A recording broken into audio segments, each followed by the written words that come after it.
Ahí estamos. Bueno, como les decía, esta clase inaugura o inicia lo que está organizado en el programa como tercer eje, ¿sí? Dentro del programa de la materia.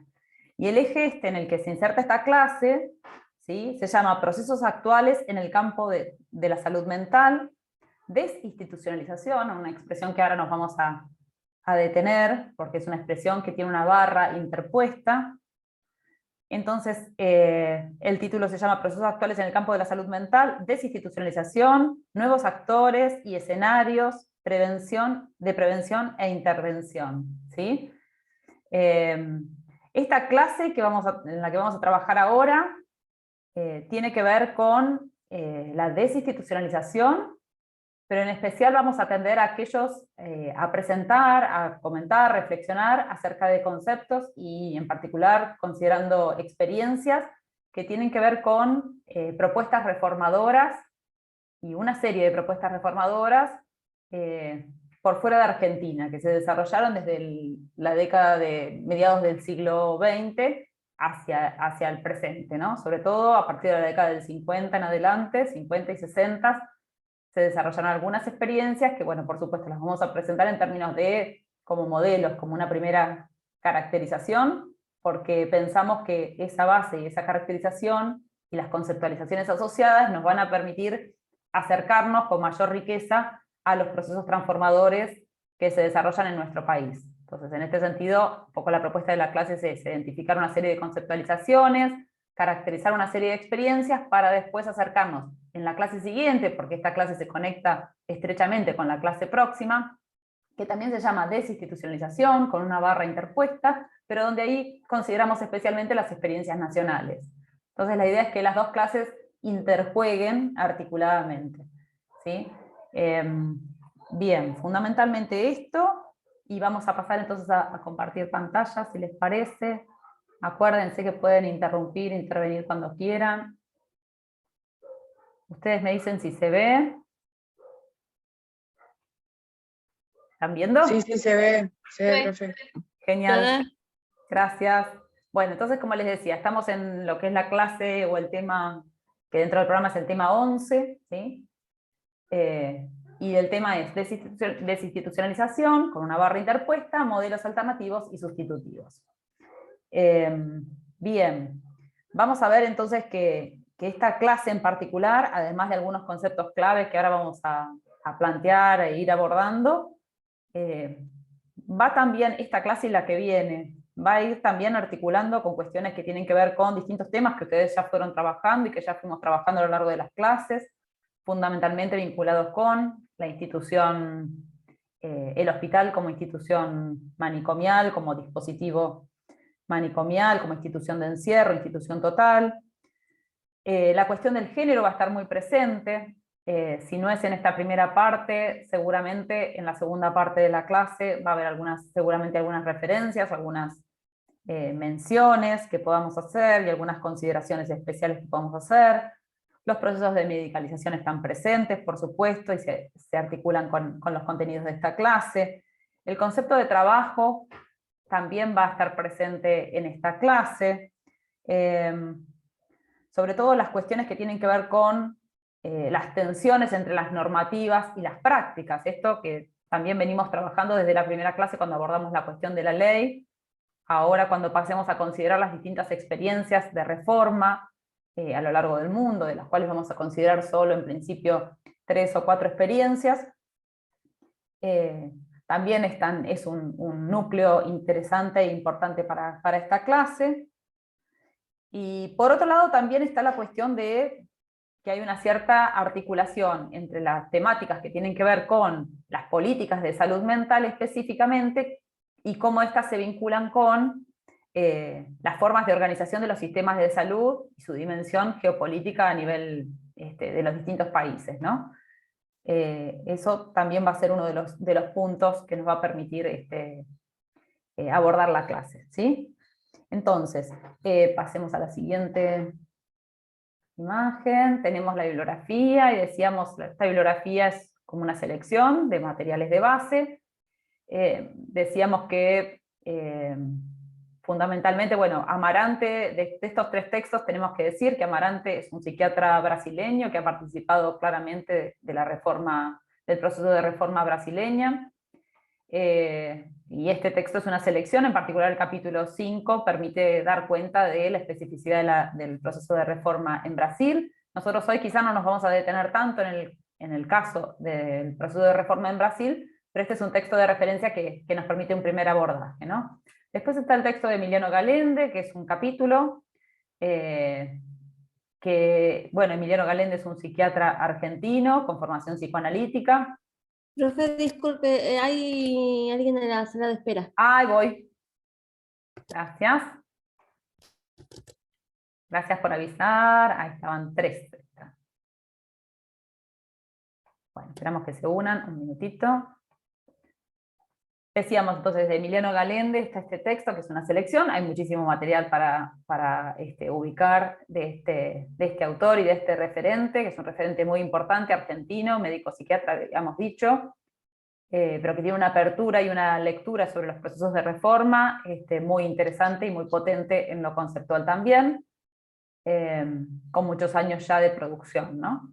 Y por otro lado hay un texto, hola Patricia, hay un texto que nosotros recuperamos, que ya tiene unos cuantos años, ustedes verán, es del año 87, pero que consideramos que sigue siendo ilustrador y potente en términos conceptuales respecto de comprender la especificidad de los procesos de reforma por fuera de Argentina, pero también que es un texto de referencia para el análisis de los procesos de reforma en Argentina. Entonces, por eso recuperamos este texto, que aunque ya tenga, si bien tiene unos cuantos años ya, ¿sí? Que es el texto de Franco Rotelli, de Leonardis y Mauri.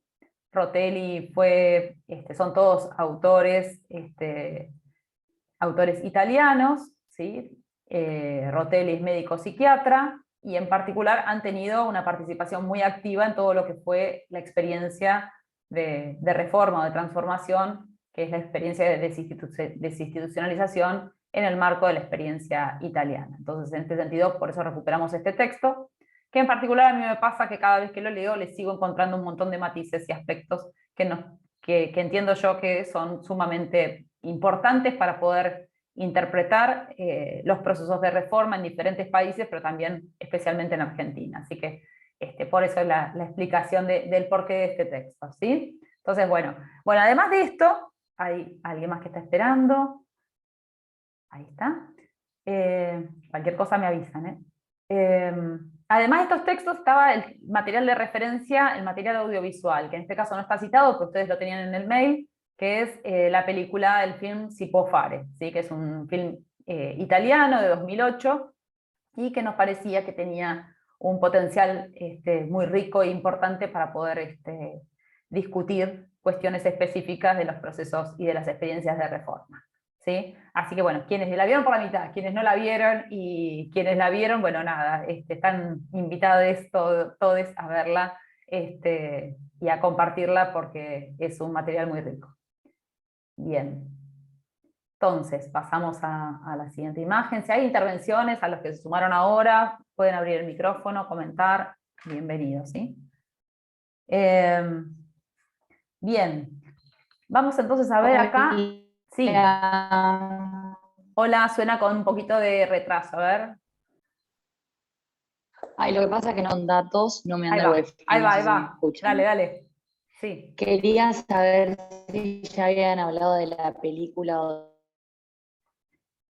no hablamos de todavía de... algo, Sí. porque nada, ya habían hecho alguna intervención porque yo la vi. Buenísimo, buenísimo que la viste. No veo tu nombre ahora en el reparto de los cuadraditos. Lara. Ah, Lara, Quizás bueno. no puse, pero porque lo bajé rápido en el celular porque no me andaba ahí. Quizás no puse ni nombre. Tranquila, no hay problema.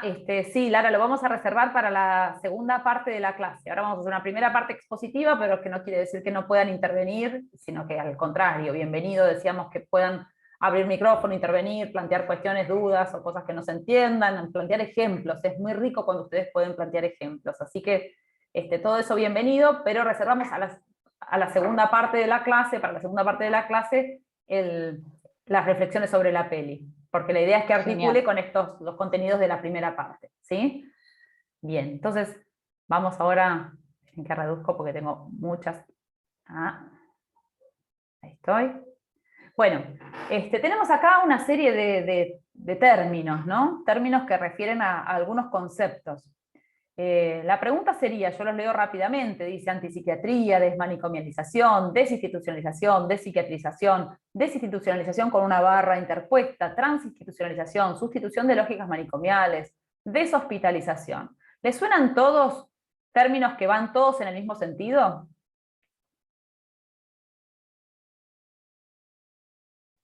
Es como si fuera una adivinanza. ¿Qué opinan? ¿Qué les parece?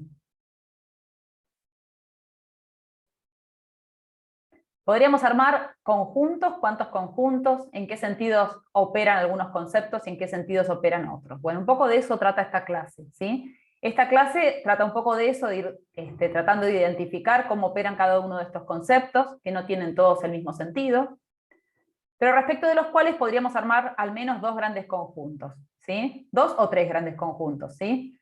Tenemos por un lado sustitución de lógicas manicomiales, despsiquiatrización, desinstitucionalización sin barra, desmanicomialización, antipsiquiatría, desinstitucionalización con barra y sin barra, ¿sí?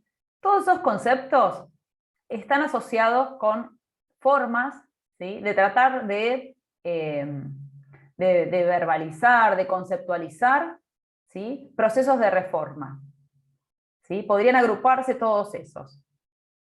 De ese conjunto, podríamos poner en un lugar intermedio el concepto de desinstitucionalización sin barra, y vamos a ver por qué. Y por otro lado, podríamos armar un conjunto donde figuren transinstitucionalización y deshospitalización.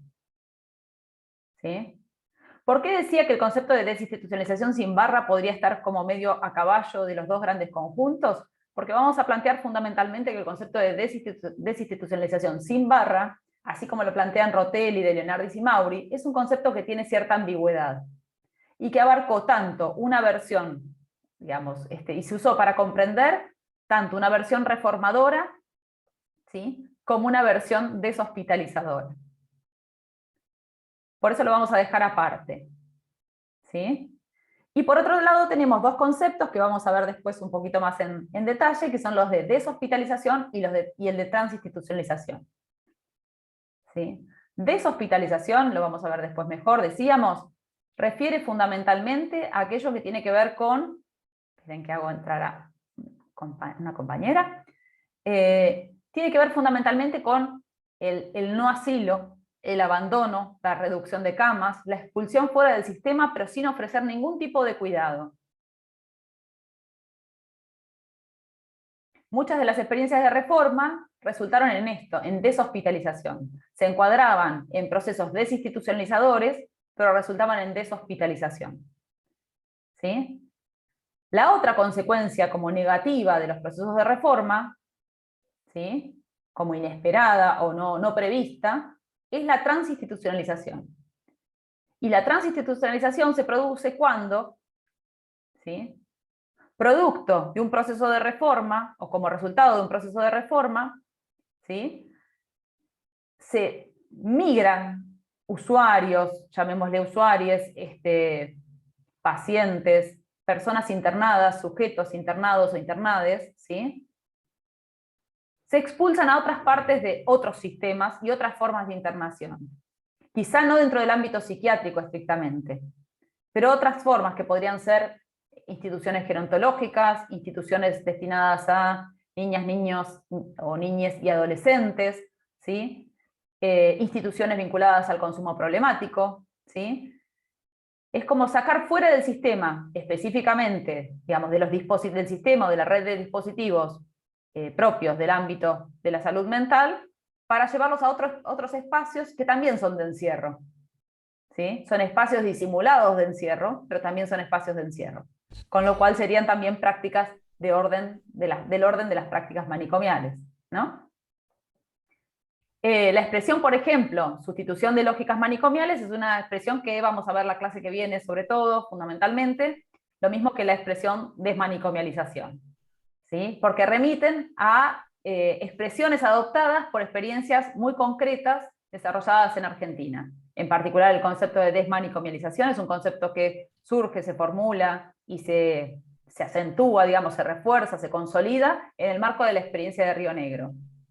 Y la expresión sustitución de lógicas manicomiales, ¿sí?, es una experiencia que en el marco, digamos, de nuestras investigaciones pudimos conocer en sus orígenes y conversar y discutir con quienes la utilizaban y quienes les habían dado forma, en el marco particular de las experiencias desarrolladas, las experiencias de reforma desarrolladas en la provincia de Santa Fe.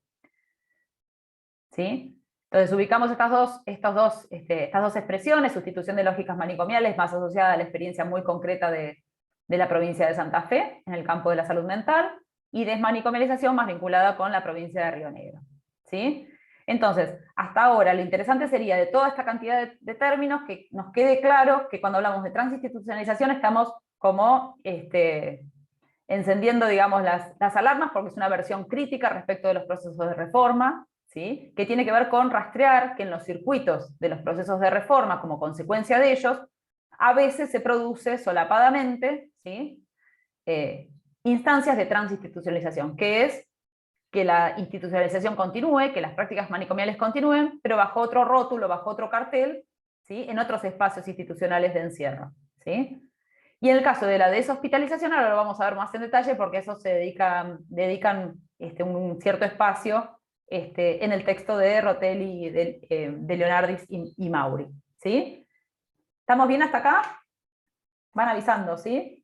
Y abren micrófono cuando quieren.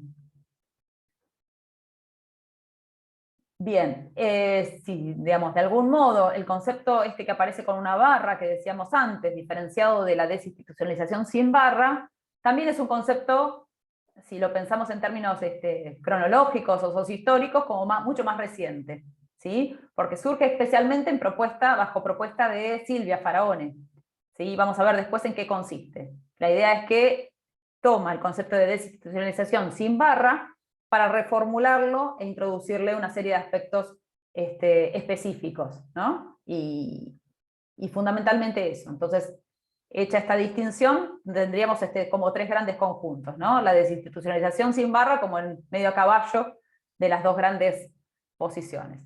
¿Hasta acá estamos bien? ¿Dudas? ¿Avanzamos? Hola, Mariano.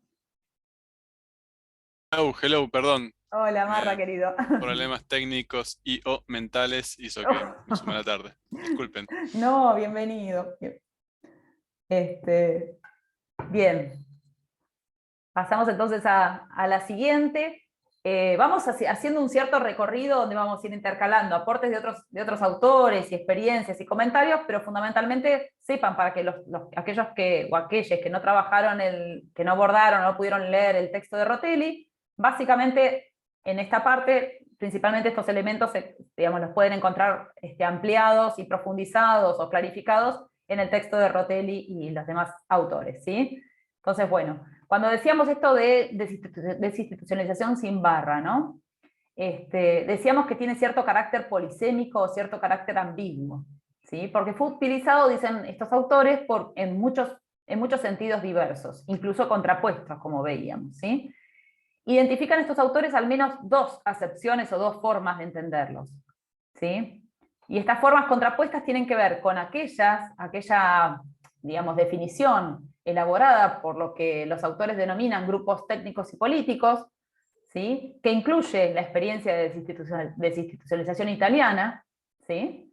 Estos autores pertenecen a la experiencia de reforma y desinstitucionalización italiana y suscriben esta perspectiva, ¿sí?, que es esta primera perspectiva que aparece en la primera columna, que es la de grupos técnicos y políticos. Desde esta perspectiva, recuerden que la conexión, el enlace es recurrente y tenemos que salir y volvernos a conectar, ¿sí? Quedan 10 minutos, queda todavía, les vamos avisando. Bien, entonces, desde esta primera perspectiva, esta primera acepción, ¿sí?, lo que se plantea es la abolición de las instituciones de control social. Se plantea que el problema es el manicomio, el problema es la institución psiquiátrica, el hospital psiquiátrico, ¿sí?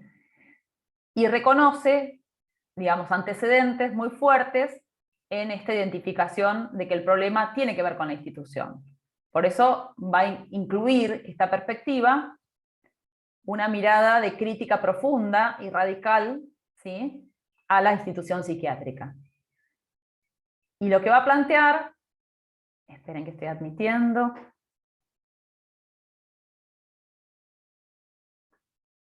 segundito, no sé por qué no me deja admitir. Bueno, y lo que va a suponer es un posicionamiento, ¿sí?, muy claro en torno a concebir o a conceptualizar que aquello que limita a la institución psiquiátrica son los derechos, el ejercicio pleno de derechos. Entonces lo que va a postular es justamente que los procesos de desinstitucionalización tienen que tener como norte, como orientación y como meta, ¿sí?, la restitución de derechos. Disculpen que voy a dejar un segundito de compartir pantalla para ver si hay alguien en sala de espera. Ahí está. No me estaba dejando admitir. Ahí se están uniendo. Ahora volvemos. Vuelvo a compartir. Entiendo que se están uniendo, ¿sí? Ahí está. Cualquier cosa me avisan si les escriben los compañeros, porque yo acá no veo todos los que están en espera. Bueno, la otra perspectiva, ¿sí?, contrapuesta a la de los grupos técnicos y políticos, es la que Rotelli, de Leonardis y Mauri definen como la perspectiva administrativa, ¿sí? Y esta perspectiva administrativa también fue, digamos, se ubicó bajo el paraguas de los procesos desinstitucionalizadores.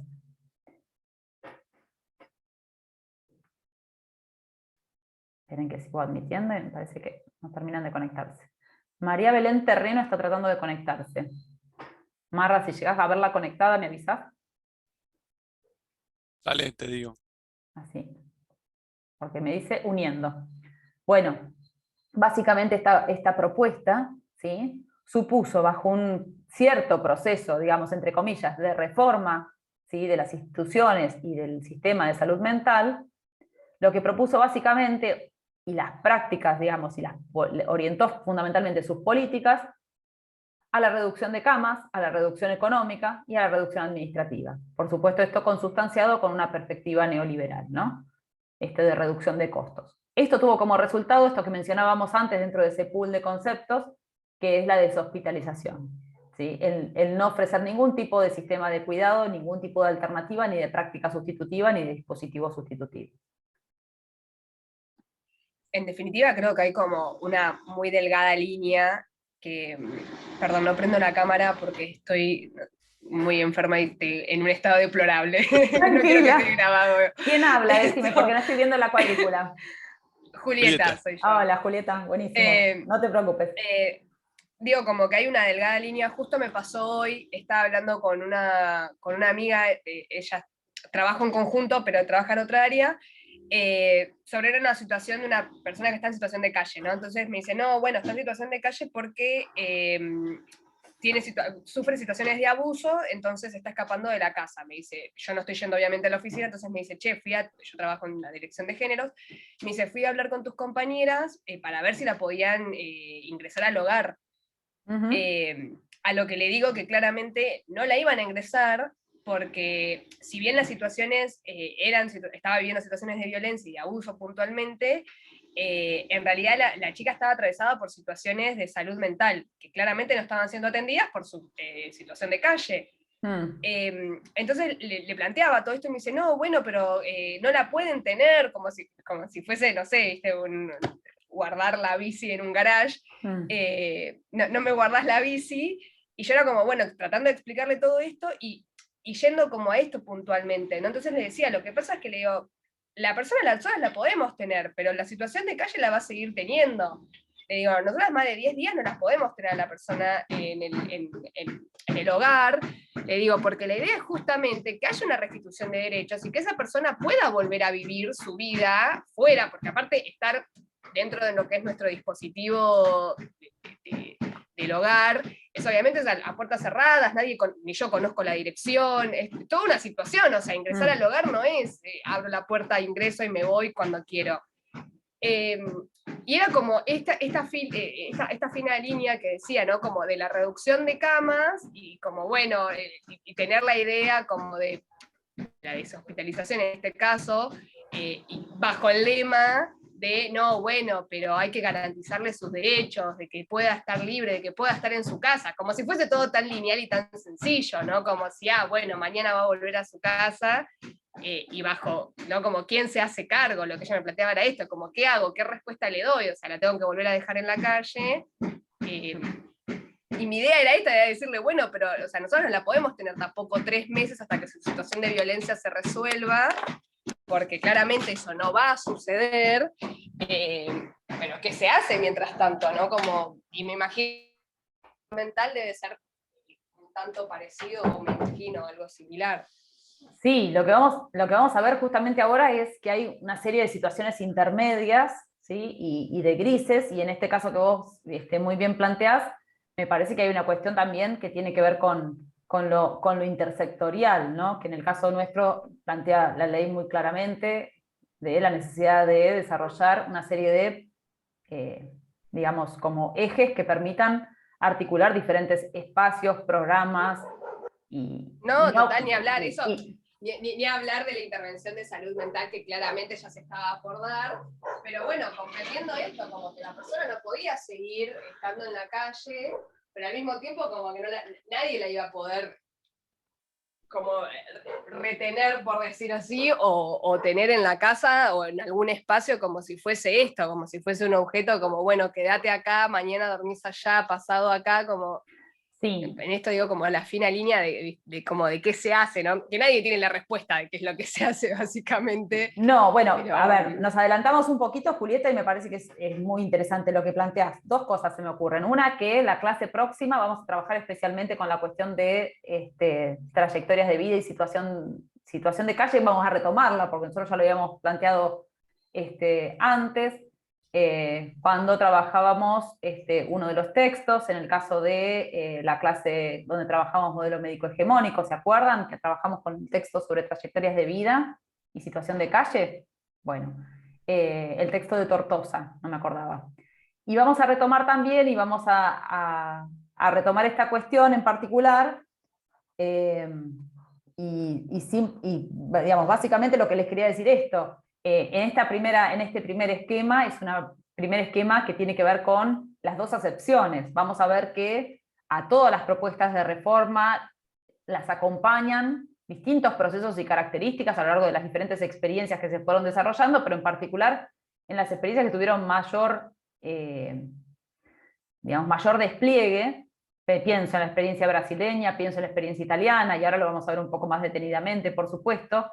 Hay una base, digamos, de desarrollo de dispositivos territoriales, digamos. No estamos pensando en una clave administrativa donde lo que se propone es una expulsión. Es la clave contrapuesta, digamos, donde a esta perspectiva de restitución de derechos va acompañada de una abolición de la institución psiquiátrica, pero acompañado de la provisión y el armado y la implementación de un conjunto de dispositivos sustitutivos que tienen que ver con alojar, digamos, con acompañar y generar un sistema o una red de cuidados y de dispositivos de carácter territorial. Entonces, pensaba en la experiencia italiana y la experiencia brasileña, las 2 tienen como un anclaje muy fuerte en el ámbito de los dispositivos sustitutivos o alternativos en el ámbito territorial, ¿no? Entonces, me parece que en el caso que vos planteás, en esas experiencias, lo que se propone y lo que se impulsa es generar estrategias para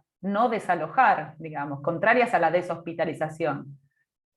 ¿Sí? Y de alcance territorial, con áreas, en caso de Brasil y en el caso también